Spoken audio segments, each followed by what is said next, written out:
Welcome back, fans, to another edition of the ECHL Insider. I am your host, Garrett Hunter, and today we have for you a update on the first round of the Kelly Cup playoffs. Every team now has played 2 games, so we will update you on each series. It's been really fun so far, a lot of close games, few overtimes. We'll get to that. So let's start at the top, shall we? In Canada, the North Division, Trois-Rivières Lions and Reading Royals. The series score is 2-0 in favor of the Lions, and that is to be expected, right? The top team in the North, Trois-Rivières, this is simply a skilled, fast hockey team scoring goals in games 1 and 2. They won 4-2 and 5-1 over Reading, as to be expected. But if you're the Royals, you got to get the offense going a little bit. You've been really outplayed in these first 2 games. Series shifts back to Reading, though. See if they can get their grip in this series on home ice.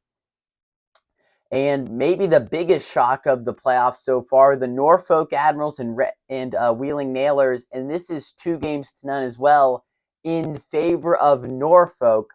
The Wheeling Nailers have failed to score a goal in games 1 or 2, thanks to Thomas Milich, the goalie of the Norfolk Admirals. Boy, has it been fun to watch him over games 1 and 2. Just absolute lights-out performance from him in both games, Wednesday and Thursday night.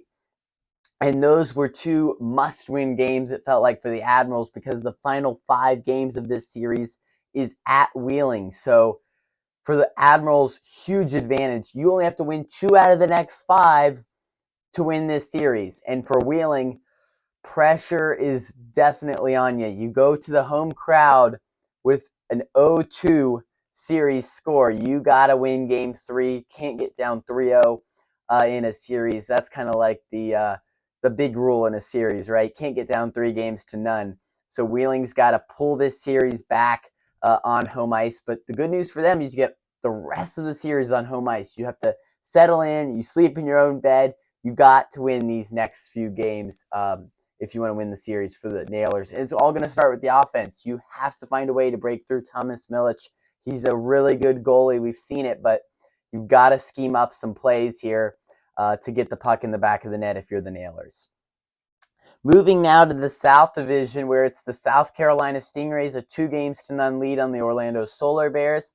And these last 2 games have been really controlled by the Stingrays. They've outshot Orlando by a lot in those first 2 games. But really want to take you back to game 2. It's 3-1 South Carolina. Goaltender John Gillies for the Solar Bears is on the bench. It's an empty net. They get it to their alternate captain, Aaron Luchuk, a one-timer, and he scores. It's a 1-goal hockey game. You could see the crowd a little bit on edge, but hey, we're probably going to win this game under 2 minutes, still have the lead. And then something that I've noticed in the first 2 games is the leading goal scorer and rookie, Spencer Kirsten for the Solar Bears, has been the guy that the South Carolina Stingrays have focused on. They have double covered him at times. They have made sure that whoever gets the puck for Orlando, it is not Spencer Kirsten. They want to shut him down. They know what damage he can cause. They want to shut him down. And what happens at the end of the game? Spencer Kirsten, wide open in the slot, gets to load up and rips the puck past Mitchell Gibson and ties the hockey game at 3.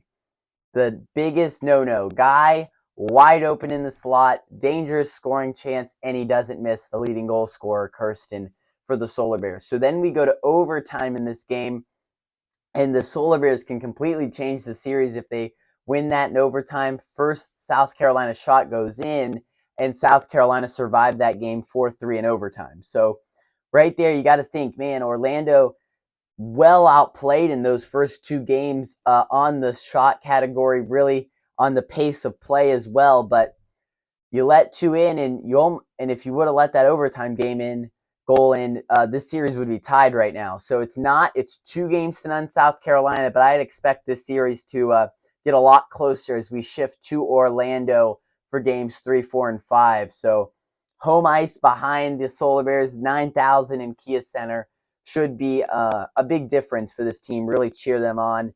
but you got to win game 3, right? Can't get down 3-0 in this series. Game 3 Monday night is going to be critical for the Solar Bears. Well, moving to the Jacksonville Icemen Florida Everblades series. So many close games, right? 2-0 Florida, but let's talk about how we got here. The Icemen held a 2-1 lead at the end, toward the end of the third period on Friday night game 1. Matt Vernon was so good. He had faced 38 shots from this Everblades offensive attack, and then shot 39 sneaks through 5-hole, and you could just tell he's like, I've made so many great saves, and I let that through, and sure enough, they lose it in overtime to a very skilled Everblades team. But that's what happens, though, when you get outshot that much in a hockey game. One sneaks through your goalie who's been overworked, and it completely shifts the game. Overtime win for the Everblades on game 1. Then you go to game 2. It's different. It's 1-0 Florida.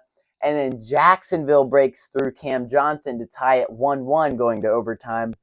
But then again, Everblades too good for the Icemen in overtime. They win it again, and it's 2-0 heading to Jacksonville. So for the Icemen, you look at it and you go, man, I'm 0-2 in overtimes through 2 games.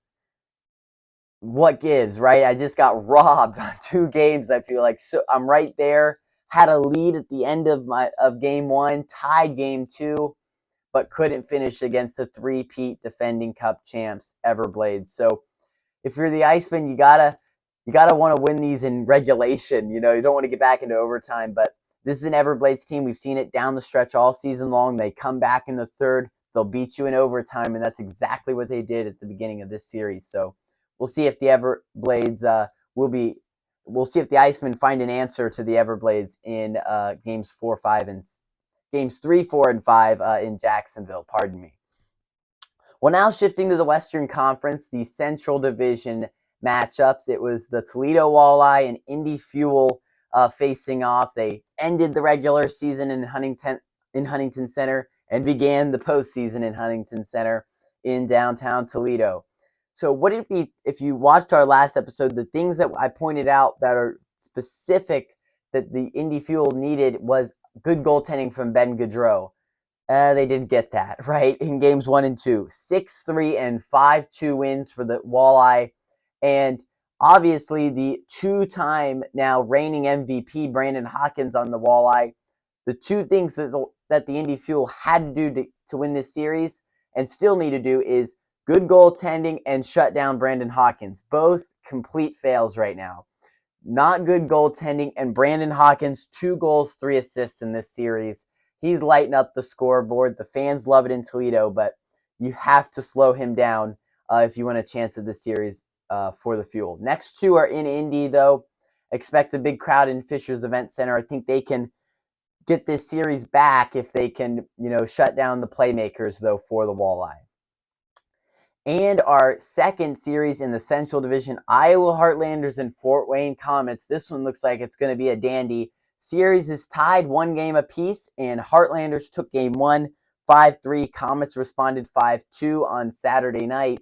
This one looks like it's just going to go back and forth. I talked last week about the physicality on these 2 teams. Haven't really seen it much in games 1 and 2. I'd expect it, though, to get a lot more chippy as this series shifts to Coralville, Iowa for 3, 4, and 5. But, these 2 teams, you got to stay disciplined, got to keep your play in check if you want to win this series. You can't take many penalties or the power play will hurt you on both of these teams.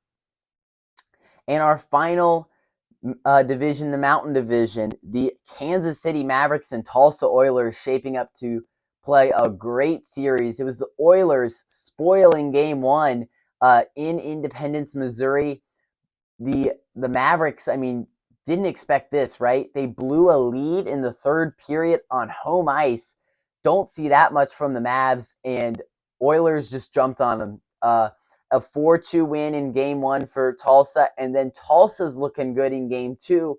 They're up 2-1, and the league's leading goal scorer, Cade Borchert for the Mavericks. If there's one thing you can't do for Tulsa, it's leave Cade Borchert, the league's leading goal scorer, wide open in front of your net on a 6-on-5.